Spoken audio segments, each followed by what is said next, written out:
All right, good morning. Thank you so much for joining us on our WMAR2 News Facebook page for this Facebook Live discussion. I am Megan Knight with Good Morning Maryland, and today we are talking about thyroid cancer, as September is Thyroid Cancer Awareness Month. So we always like to bring in the experts from GBMC to help us break down these big topics and, more importantly, get your questions answered. So as you jump into the discussion and the conversation, please leave your questions in the comment section, and we will be sure to get to them as we go throughout this conversation. I am joined now by Dr. Farzad Masroor, who is with the GBMC Head and Neck Center. He is a surgeon, a head and neck surgeon there. So, Dr. Masroor, thank you so much for joining us this morning and taking our questions. Thank you for having me. All right, so before we get into talking about thyroid cancer, the signs and symptoms, things like that, if you could please just kind of give us a little anatomy lesson and explain what exactly the thyroids are and how they help our bodies to function.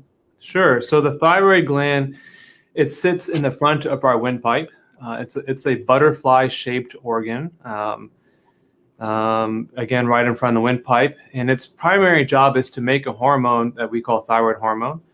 And thyroid hormone really controls the metabolism in our body. So if you have, for example, a underactive thyroid gland, your thyroid gland is not producing enough thyroid hormone, and that in turn will cause your metabolism to slow down.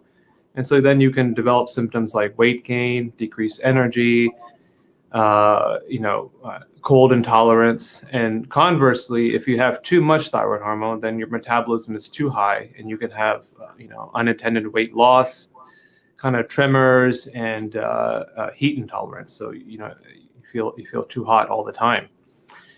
So that's kind of the main function of the thyroid gland. And just as a side note, but there are 4 smaller glands that sit on the thyroid gland. They're called the parathyroid glands. And their job is to produce a hormone called the parathyroid hormone, whose job it is to regulate calcium. So in that kind of space there, those are the main glands and the main anatomy. Okay, thank you for explaining that to us. So when we're talking about then thyroid cancer, and you kind of gave some of the side effects there if your thyroids aren't working properly. But when we're talking about cancer, first of all, how common is this? I've heard of it before, but I have to say probably not as often as I hear about, say, some other types of cancers. So is it common to get? Does it affect certain age groups, men more versus women, or vice versa? Kind of talk us through that. It is fairly common, and in the last 30 to 40 years, the incidence of thyroid cancer in the United States has increased greatly. So some studies have shown that from 1973 to 2013, around that time frame, the incidence of thyroid cancer in the United States has increased by about 200%. So 200%. It is probably the 5th most common cancer in women in the United States. And every year, probably a little more than 60,000 new cases are diagnosed. So fairly common, a little bit more common in women than in men. And its incidence is increasing over the last 30 to 40 years in the United States. Now, you may ask, then why that seems like an alarming thing, that the incidence has increased so greatly. But the caveat in that is that we do, the medical community and the thyroid community, we do believe that a lot of that rising incidence is due to the fact that we have better technology now, better imaging scans, and we're picking up cancers that are very small, that are probably clinically not going to ever do anything. And so we are basically picking up a lot of incidental disease that does not really make a difference much for the patient's symptoms, quality of life, or even affecting their how long they live. Sure, but certainly just making them aware that it is there, and that you now have the technology to show that, and I suppose just to monitor it to make sure that it doesn't progress into something more serious. Absolutely. All right, so I guess good thing then to get into kind of signs and symptoms. Again, you kind of mentioned some of them earlier in the discussion, but if people are just joining us now, what are some of the things to be looking out for if something's not quite right with your thyroid? Well, so I guess we have, for example, the metabolic disorders of the thyroid gland. We talked about that kind of briefly before, but If your thyroid gland is underactive, then you'll have a unintended weight gain. You may find that you're gaining weight even though you're not eating much. Your dietary habits haven't changed much. Your energy level may be much lower. You may be finding that you need to sleep a lot more. You may find that the cold is just that much more cold to you and you can't tolerate it. And all those signs can point to the fact that you have an imbalance in your thyroid gland. And that can be checked very easily by your primary care doctor by checking your blood work to see, what is the level of the thyroid hormone in your blood. But when it comes to thyroid cancer, oftentimes your body's ability to regulate your metabolism and make thyroid hormone has not changed appreciably. So those symptoms will not be reliable. Instead, if you have a thyroid cancer that is growing or is becoming bigger, then you will have symptoms typically based on what it is doing in the anatomy of this area. So if a patient has a large thyroid cancer or mass, then oftentimes it'll become visible because it's right over here, over your windpipe area. And you may see a bump there. So in fact, I think that maybe 5 years ago, there was a situation kind of similar to this. I mean, obviously not an interview with a head and neck surgeon, but it was on TV, and there was a news anchor talking, and someone in the audience found out, was like, hey, there's a little bump on that on the news anchor's neck, and they were like, you should maybe get that checked out. And she was young, and she was in her 40s, and she had a thyroid cancer. So oftentimes it can be visible. The other things in that area we talked about before, being on your windpipe, if it gets fairly large, it can make it a little difficult to breathe. Behind the windpipe, you have your esophagus. And if a thyroid problem, a mass or a cancer or something is pushing on the esophagus, it can make it hard to swallow. There's also a nerve on either side of the windpipe that controls your vocal cords. It's called the recurrent laryngeal nerve. And that nerve is in a way, it's sort of intimately associated with the thyroid gland. And if there's a problem with the thyroid and it's pushing on the nerve, it can make the nerve dysfunctional, which in turn can cause a person to have hoarseness or a change in their voice. So if you have a thyroid cancer that is large and it's growing and it's causing you issues, those are some of the symptoms that can happen. More commonly, actually, what we see a lot these days is that a thyroid cancer is picked up incidentally. So what I mean is that a patient has a CT scan for another reason or an MRI scan for another reason. Maybe they have some chronic neck pain and their doctor wants to evaluate their cervical spine. And in doing that scan, you just incidentally pick up a nodule in the thyroid gland. And then that leads the medical community down a pathway whereby we then biopsy that nodule and we find that there is some cancer there. And the nodule may be very, very, very small, maybe even under 1 centimeter in size. And if that's the case, then we're left with this situation where we're like, maybe this cancer was not really going to do anything. It was just picked up incidentally and may stay the same size for the rest of the patient's life. Oftentimes, though, the nodule may be a little bit bigger and it's picked up appropriately. Okay. And how often does it turn out that the cancer or whatever you detect is incidental and doesn't need to be a big deal versus maybe this is something that we need to look into further? Good question. Most thyroid nodules, the vast majority, so maybe some people estimate more than 90% of the nodules, are clinically insignificant benign nodules. So having a thyroid nodule does not automatically mean you have a problem. In fact, thyroid nodules are very, very common. Some studies estimate that in our lifetime, amongst the entire United States population, during our lifetime, at some point, 60 to 70% of us will have a thyroid nodule. So it's very common. In some ways, it can even be thought of as the rule to the thyroid gland that at some point in your life you will develop a nodule. Gotcha. So then would you recommend people doing neck checks, so to speak, on themselves, or is that something that they should leave to their primary care physician when they go in for their checkups? Well, I mean, it's never a bad thing to be in tune with your body. It's never a bad thing to kind of know how your body is and know what your normal sort of neck feels like. And there are some lumps and bumps in our necks that we should be able to feel at all times. You should be able to feel your carotid artery here. You should be able to feel your salivary glands that sit below your jaw.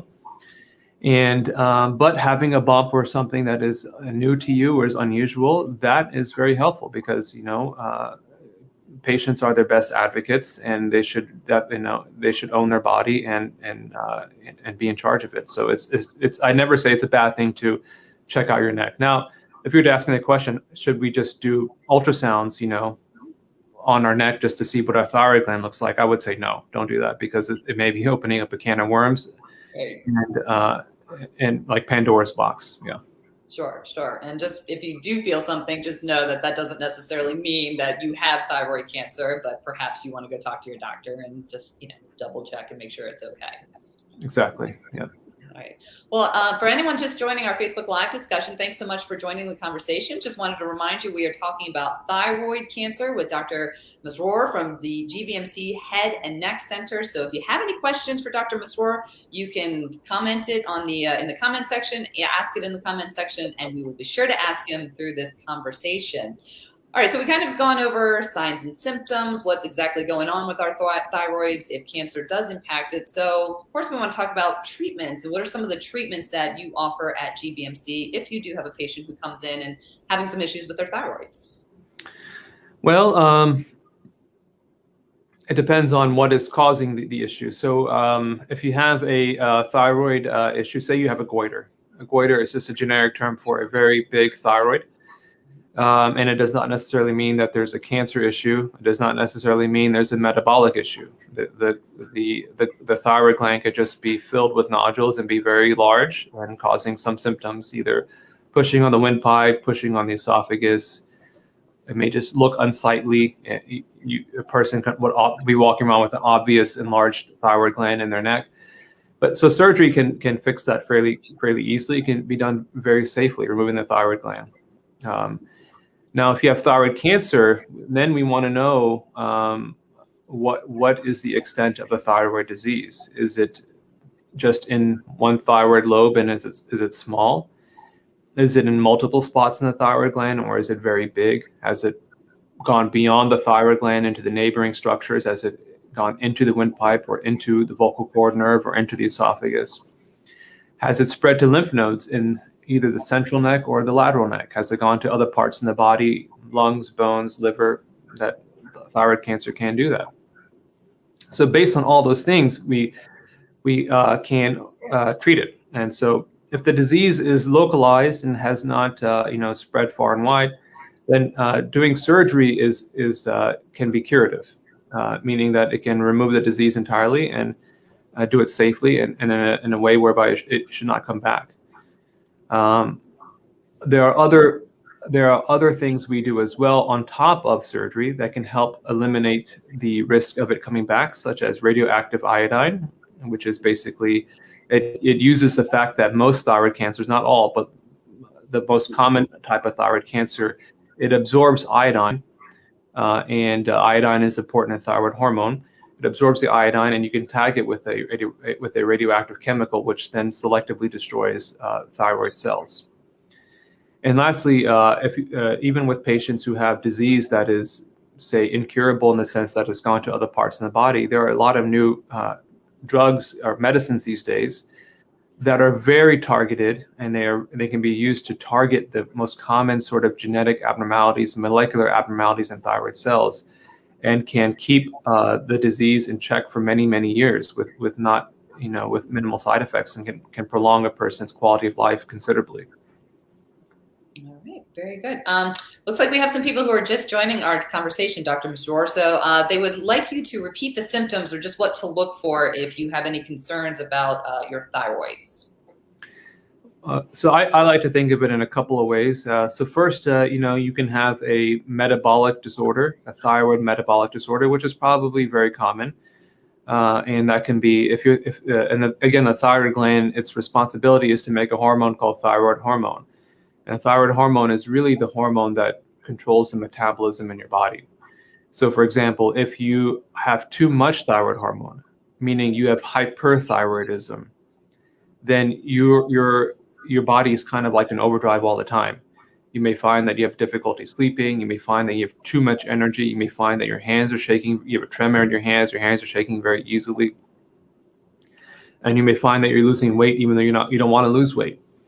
And that's not good for you to have too much thyroid hormone. Over time, those effects can add up and affect your heart. There is something that you can have basically a form of heart failure that happens because your heart is too overactive and is under too much stress.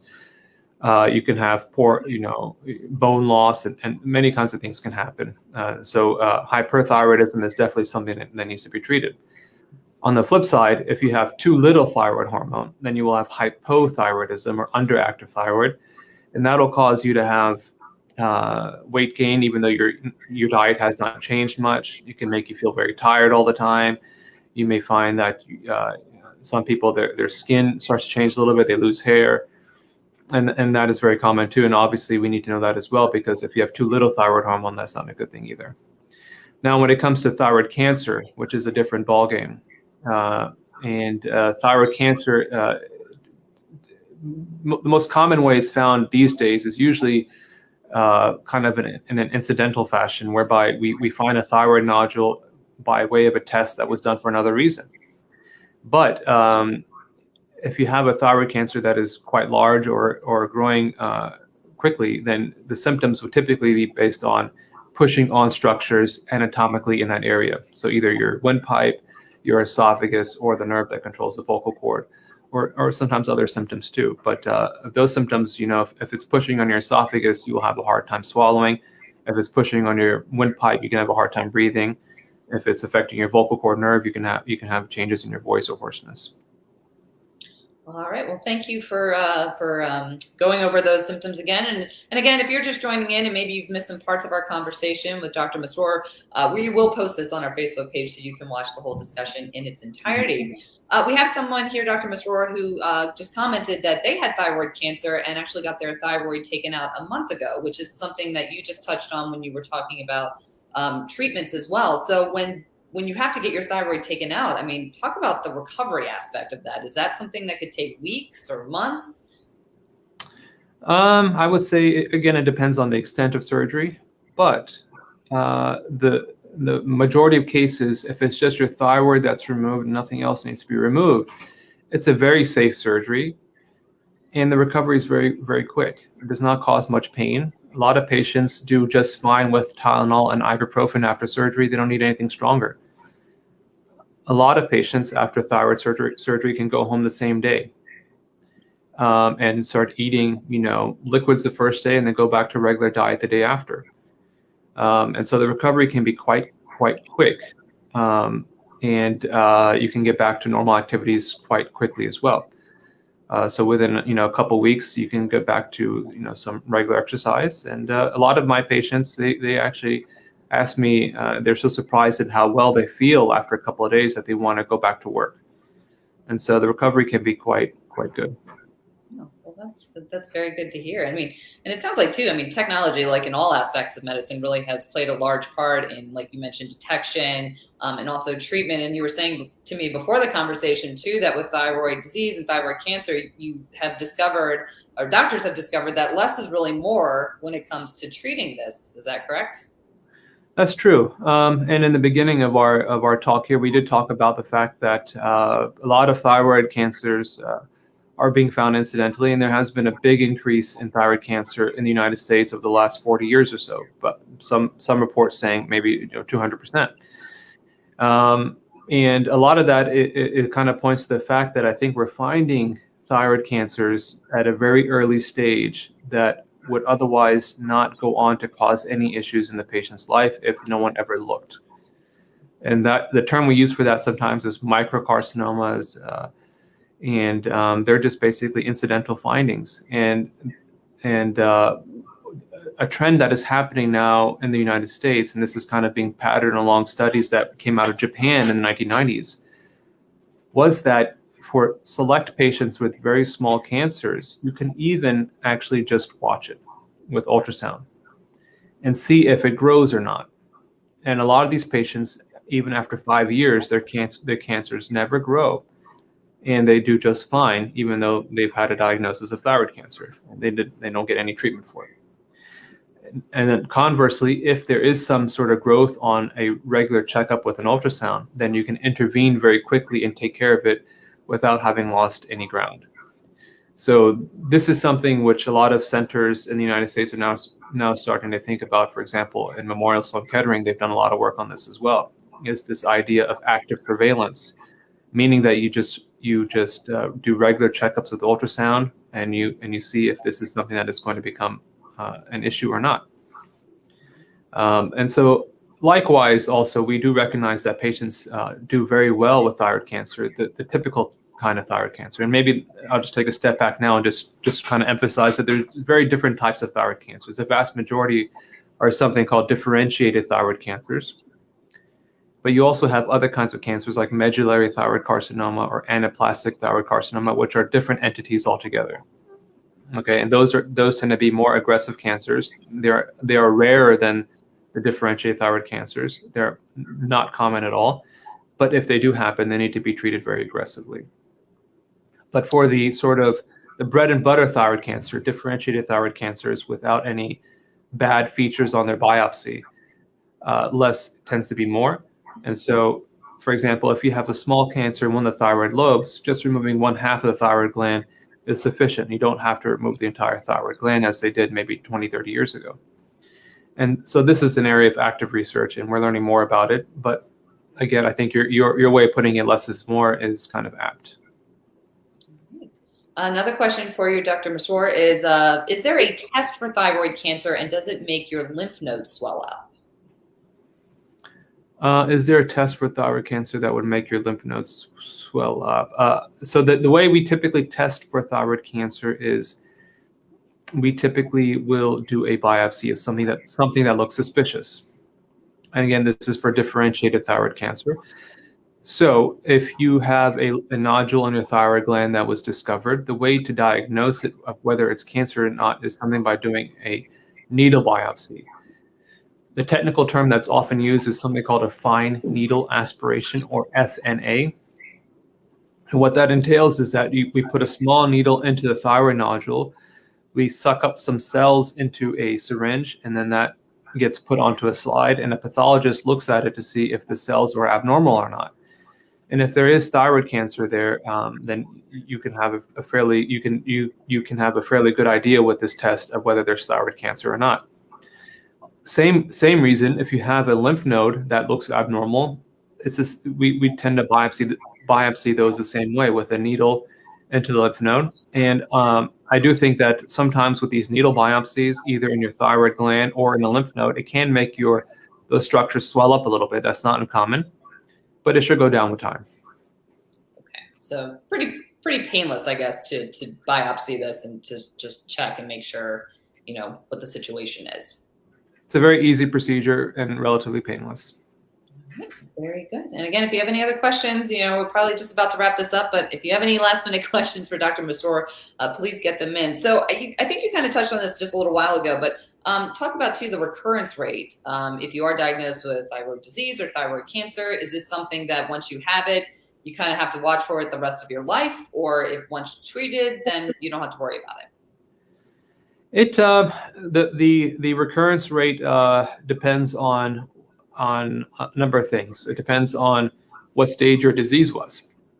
So if you had an early stage disease that did not have any adverse or bad features on the biopsy, meaning that the thyroid cancer is confined to the thyroid gland, it did not go beyond the thyroid gland. It has not invaded many blood vessels in the thyroid gland. The type of cancer cells, when they look at it with a microscope, look like the classic form and don't look like some of the bad actors, which we can sometimes see rarely, then your chance of it recurring is fairly low. But some studies do say somewhere between 7 to 10% of cancers recur. And if they do recur, it can be treated again, usually pretty successfully. And most recurrences, when they do happen within about 77% of them will happen within the first 5 years. So if you can make it beyond 5 years without any recurrence, you can feel pretty comfortable that it will not come back. All right. Another question for you is, how do you find a good endocrinologist to manage your thyroid issues? That's a good question. And or is it something that you should do if you do have thyroid issues? Say you were diagnosed with disease or cancer, maybe you're in the clear now, but just kind of like what you were touching on, something that maybe you need to keep an eye on. Is it worth having an endocrinologist as part of your team to make sure that you are doing the right checkups at the right times? Yeah, I think that if you, a lot of primary care doctors can do a fairly good job with thyroid issues, but if it gets a little complicated, then an endocrinologist is a good place to go. And over here at GBMC, one thing, myself, for example, being kind of new to this system and just establishing my practice, one thing I find kind of helpful sometimes is to go on. You can go to gbmc.org/find a doc, and that will kind of give you the sort of our sort of offerings we have in the GBMC system about which doctors you can see our endocrinologists and such. But otherwise, I think finding a good endocrinologist, that's a kind of a subjective thing. It depends on your comfort level with your doctor and what kind of rapport you have with them. And I don't have any sort of hard and fast rule about how to find that doctor. All right, and actually, we just posted a link to GBMC's Find a Doc page. So if you are looking for an endocrinologist or any sort of doctor, specialty doctor, we got the link up there for you right now so that you can go and find that. All right, another question here is, and again, something we've touched on earlier, but what causes thyroid cancer? This person says they were a smoker, had neck and spine surgery 4 years ago, had stents placed in their neck.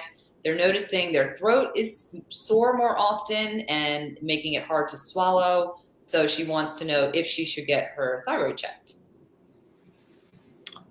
I think getting your thyroid checked is a very easy thing to do. You can have you have a blood test to see if your thyroid gland is underactive or overactive. Very easy to do.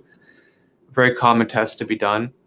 And a thyroid ultrasound, if you're concerned about thyroid nodules or thyroid cancer, a thyroid ultrasound can pick up abnormalities. Now, some of the symptoms that last participant were asking can be due to a lot of things, though. I would not automatically jump to it being thyroid related. And so for that reason, this is a good conversation to have with your doctor, and together you guys can come together with a plan. Good. And speaking of causes, is smoking a factor? Is this more like a family history type disease, cancer, or are there more outside factors that can play a role in causing these issues? Smoking does increase your risk for all cancers, and thyroid cancer is no different. And also smoking does increase your risk of forming thyroid nodules. Of course, smoking can be an issue. Family history can be an issue for certain types, especially for certain types of thyroid cancers, like medullary thyroid cancer, which is really known to have a genetic basis for certain types of genetic mutations, and it can even be part of genetic syndromes that we sometimes see. Other risk factors can be, and this is probably some older patients will see this, but if you've ever had a history of radiation to your neck area for other reasons, for example, for lymphoma, and even some older patients back in the day, we would give radiation to the head and neck area more liberally for other reasons, but that can increase your risk for thyroid cancer too. All right, good to know. I think we have another question here. It says, why do most doctors not do the full thyroid panel, just assume TSH is sufficient to determine when many have normal TSH but abnormal T4 or T3? It sounds like a lot of medical jargon here, Dr. Masroor, so yeah, that's a very sophisticated question, and maybe better answered by an endocrinologist. But I will say I don't feel like it's out of my ballpark necessarily to give some input on. I would say that the reason why a TSH is often checked is that it is the most sensitive indicator of thyroid function. Thyroid function in the body works with a feedback loop. So the TSH is released from a gland in your brain to tell the thyroid gland to make more thyroid hormone. And when the thyroid hormone when the thyroid gland, for example, makes too little thyroid hormone, then the TSH level will increase. And if it makes too much hormone, then the TSH level will go down. And it's a very sensitive, tightly tuned feedback mechanism. And this is the reason why we typically check TSH. Now, the question, the participant is right that sometimes you can have, not commonly, but you can have a normal TSH, but abnormal actual thyroid hormone levels. And so for that reason, I myself typically check the whole panel, but it's not, I would say most doctors would agree that if there is concern, then you can check the whole panel, and that's not too much of an issue. All right, very good. All right, well, as we start to wrap up here, I don't see any more questions. Dr. Masroor, is there anything you would like to add that we didn't touch on here? And we were going on 30 minutes. I think we've covered quite a bit, but is there anything else that you think is important for people to know about their thyroids and taking care of them and thyroid disease or cancer? I think we covered a lot of ground, and I hope that we weren't too technical, and I hope I wasn't too chatty. No, that's the whole point of this. We want you to be chatty. You gave us a lot of good information. Okay, good. But if there's any issues, we are at GBMC. We want to help you. We want to be available to you. Reach out to us, and we are happy to answer your questions. And even if it's something that, for example, if a patient were to reach out to me and say, I have a question about my thyroid gland, but it's something that is probably a little bit outside of my expertise, I'm happy to point the patient in the right direction. And over here, we really want to make sure we get you to the care you need. Absolutely. And a lot of fantastic doctors over there at GBMC. And you can always visit gbmc.org for more information if you are looking for a specialty doctor, if you just have any generic questions. Always a good place to start there. So Dr. Masroor, thank you so much for joining us this morning on our Facebook Live discussion. Lots of great information. And again, we are going to post this on our Facebook page. So if you missed any portion of it or you want to go back and rewatch something, we're going to have it posted for you there. And you can go back and watch it as many times as you would like. So, Doctor, Thank you so much for joining us. Thank you. All right. Bye-bye. Bye-bye.